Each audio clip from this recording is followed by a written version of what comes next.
Hi, friends. I am Nic Stone, author of Dear Martin, plus a bunch of other stuff. I'm really excited to be here reading a couple of my favorite picture book stories to you today. I have yet to write a picture book. It's definitely an ambition of mine, so I have a lot of fun reading them. I'm going to start with Ted by Tony DiTerlizzi, and then we are going to go into a huge favorite. So I'm saving the one that I like the most for last. So let's get started. Ted by Tony DiTerlizzi.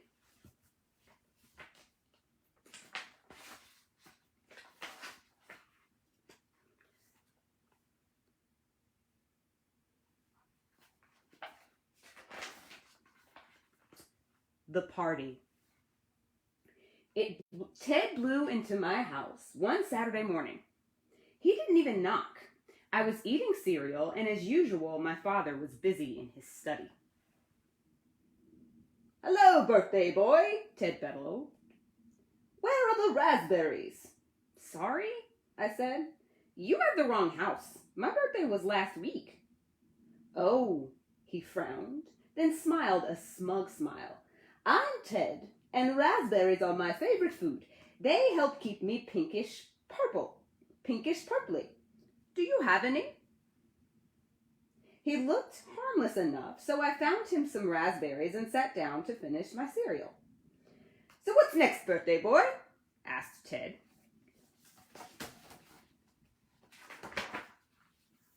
I shrugged. Then I remembered my birthday gifts. Sorry, guys. I gotta orient myself here. Then I remembered my birthday gifts. "Wait, I'll be right back." A minute later, I returned with the Monopoly under one arm and Twister under the other. "Father gave me these for my birthday, but we haven't had a chance to play them yet." "Then let's play," Ted boomed. And so we did. We ate raspberry cereal and played Monopoly Twister. I knew that this would be the beginning of a fantastic friendship.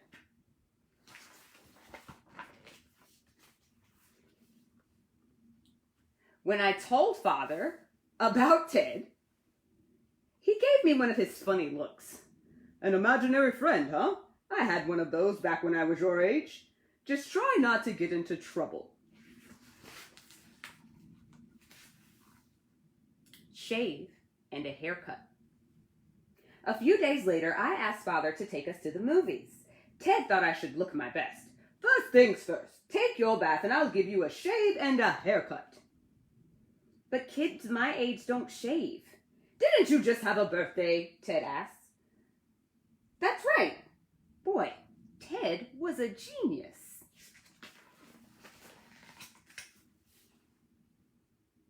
Once I was out of the tub, Ted lathered my face real good and gave me a shave.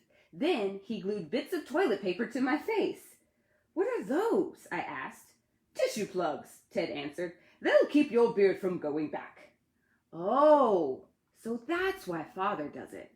Then it was time for my haircut. I grabbed a chair and sat in front of the mirror. Ted tied a towel around me and snippy snap, I looked like $1,000,000.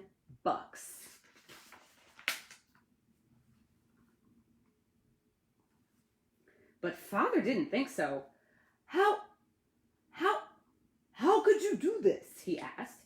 "Ted helped me. Don't you think he did a great job?" "Son, Ted didn't do this. You did." Father then spent the next 4 hours explaining the difference between real and imaginary friends, and I ended up at the barber where I got the haircut Father picked out. We never made it to the movies. The masterpiece. "I don't think my father believes in you," I said to Ted after the haircut thing. "No?" Ted gasped. "He must. He has to." Still, I didn't think so, but I had an idea. "Maybe we should paint him a picture of you," I suggested. "Ooh, we can do a big, humongous, life-size picture of me. I bet that would show your father."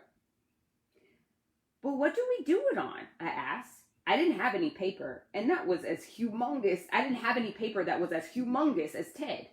"The walls, silly. They're so blank and boring." And wishy whoosh,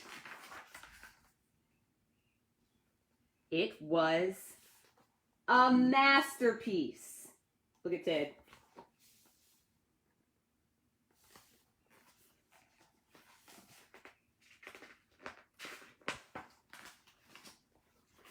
Father didn't think so. He couldn't believe how much of a mess I had made by myself in one afternoon. That's when I reminded him about Ted. I have had enough of this Ted character, Father said. Now go get washed up. You're going to bed early while I clean up this disaster. I don't think Father even looked at our picture. Indoor swimming. When did your father become such a stuffy pants? Ted asked the following afternoon. And what do adults do for fun anyway? I started listing all the things my father didn't have time for anymore. When I got to go swimming, Ted's eyes lit up like marshmallows. Let's make him a swimming pool. I wasn't sure if a pool was such a good idea, especially after the painting disaster and the haircut thing. So I had a few questions. How do we make a pool? Where do we get the water? And the thing that I wondered about most, where are we going to put it? Ted had everything covered.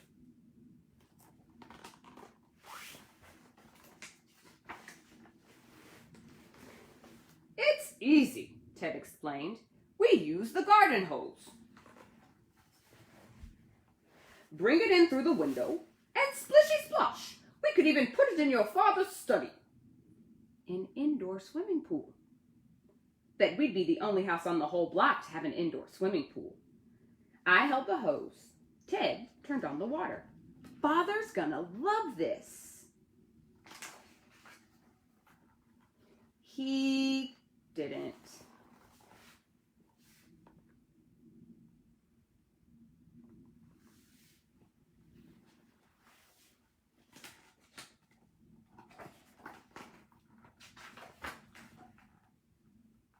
Father was beside himself. I have had enough. I forbid you to ever play with Ted again. No more Ted, ever. After we drained the house, Ted told me it was time for him to leave. But where will you go? I asked. Back home, he replied. To the old playground. The next day, all I could think about was Ted. I felt pretty sad and alone. So I packed up my Monopoly, my Twister, my cereal, and some raspberries, and I ran away to live with him. Father was still steaming mad, so he didn't even notice me slip out. Sad Ted. The note. Dear Dad, I went to go live with Ted at the old playground. Please don't worry. You think his dad's going to worry? The old playground. When I found Ted, I explained why I had run away. Oh, don't blame your father, he said. Sometimes when people grow up, they forget how to have fun. Your father told me that when he was your age. My father? Yup. But to him, I wasn't Ted. I was Ned. Boy, times are hard playing. Boy, the times we had playing space pirates. In fact, your father buried his atomic blaster right here under this slide. You knew my father too? I was amazed. Suddenly, there was a flashlight shining in my face. You shouldn't have run off like that. I was worried about you. It was my father. You were? I smiled. Of course I was. I'm your dad. Now come on, we're going home. What about Ted? I asked. My dad stopped. There is no Ted, son. But there is, I said. You used to play space pirates together, except you called him Ned. He even knows where you buried your atomic blaster. Dad was stunned. Ned? My atomic blaster? Father had forbidden us to play. I lost it somewhere. It's okay, Dad. Ted says you buried it here underneath the slide. He's right. I remember. We started digging.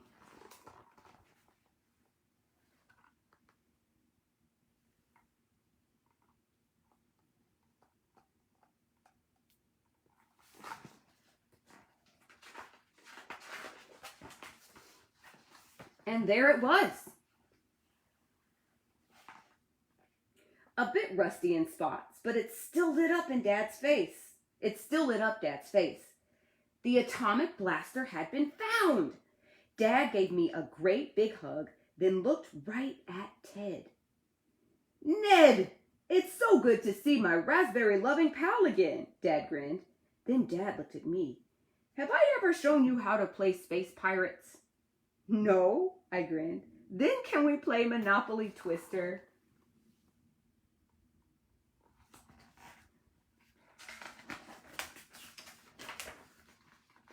So, we all went home and played one mean game of Space Pirates Monopoly Twister. The end.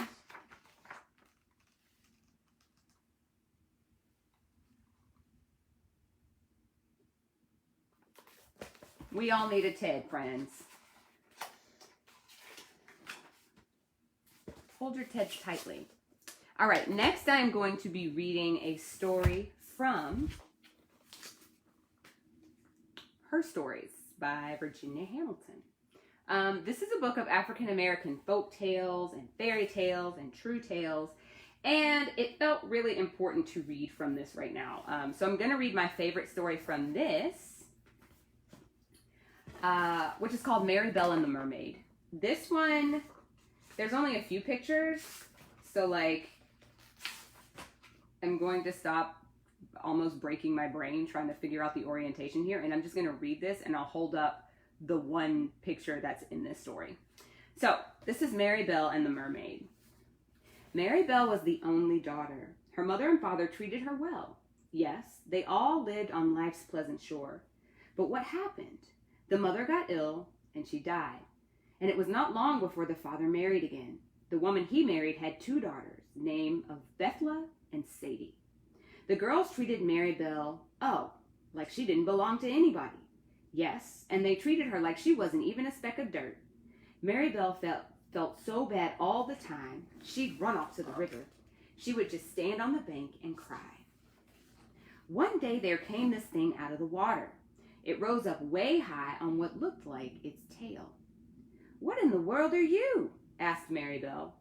I'm the mermaid what lives in this water, came the answer. Don't you see my tail? I see you got no legs in that tail, Mary Bell told her. But why do you cry, Mary Bell? Asked the mermaid. Well, my good mother died, said Mary Bell. Then my own father married a woman who has 2 daughters, Bethla and Sadie. They keep the meat back from me, they feed me nothing, and they treat me like a stepchild. I don't like the sound of that. Come with me, said the mermaid. Mary Bell went with her, down and way down deep in the water. It was real pretty down there, full of fishes and caves and wavery light. The mermaid gave Mary Bell something cool to drink and lots of food to eat. Afterward, Mary Bell went on back home. All of them, her father, his wife, and her daughters, were having their supper. They wouldn't give Mary Bell some either. So mean. The next day, she went down to the river. Didn't know what came over her, but she had to sing. And this is what she sang. Down, down to the deep and shady, pretty mermaidy, take me down. All got still. Then there was a darkening in the river. Next thing, there came the mermaid. She splashed up on her tail, all shimmery silver, blue, and gold. She slid on her belly in the waves and lifted her tail over her head like a fan. She came on over, took Mary Bell down. She gave Mary Bell lots of goodies to eat and some sugar and cream to drink. After a while, she brought Mary Bell up again. Mary Bell went on home. She just couldn't keep still about it this time. She told her father and her stepmother. I went with a mermaid way in the river. I wouldn't lie to you, Mary Bell told them. Here's our picture of Mary Bell and the mermaid.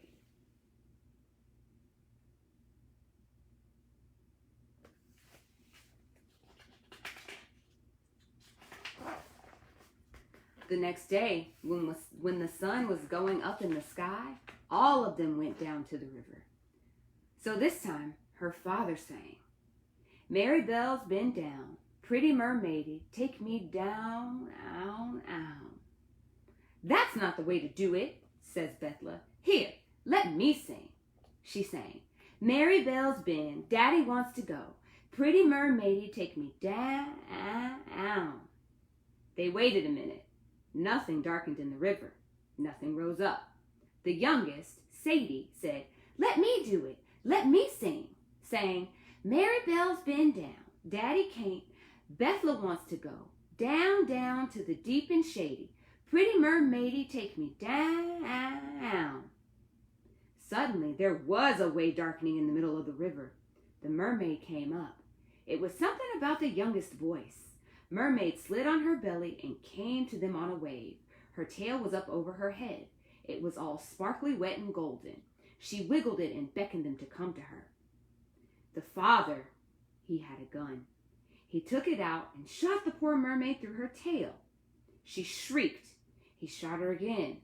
Now there was bright green foam all around her. She sank way down under and was gone. Mary Bell never dreamed her father would do what he did. She went away weeping, came back the next day, sang for the mermaid, sang, "Pretty mermaidy, it's me, Mary Bell, take me down and down, down, down." But the pretty mermaid never came, never rose up. Told you, she was gone. Mary Bell didn't know it for certain. And when she did know at last, she walked out into the river, waded into the water until it almost covered her, and Mary Bell disappeared under the rippling waves. Gone was she, like the mermaid and like her mother. Gone, all the way gone, true. Step on a tin, and the tin bends. This is how my story ends. So there's a comment here from Virginia Hamilton, and I want to read it aloud. "In earlier times, it was reported that African American tales about mermaids were rare. Yet contemporary collectors have uncovered a number of such stories. This one, with its song and sad ending, is a chantafable from South Carolina, dating back to the early 1900s. It was published in 1923 by the American Folklore Society. The storyteller was Ada Bryan, who wrote it down for the folk collector. There are several mermaid tales that originated in the Black and mixed race communities of the Cape Verde Islands off the African coast. Black Portuguese immigrants brought them to North America and eventually translated them into their new language, English. The Portuguese seafaring families traveled the east coast of the United States. Mary Bell and the Mermaid may well have a Portuguese connection." So I chose to read this one. It does have a sad ending, because I think it's important right now, as we are dealing with this crisis in our country, that we, including our children, are given the space to be a little bit sad. So I thank you for tuning in with me today. Hold your loved ones really close. Hug them, kiss them, let them know you love them. And yeah, pick up these books. Her Stories by Virginia Hamilton. And Ted, A Happier One by Tony DiTerlizzi. Y'all have a good one.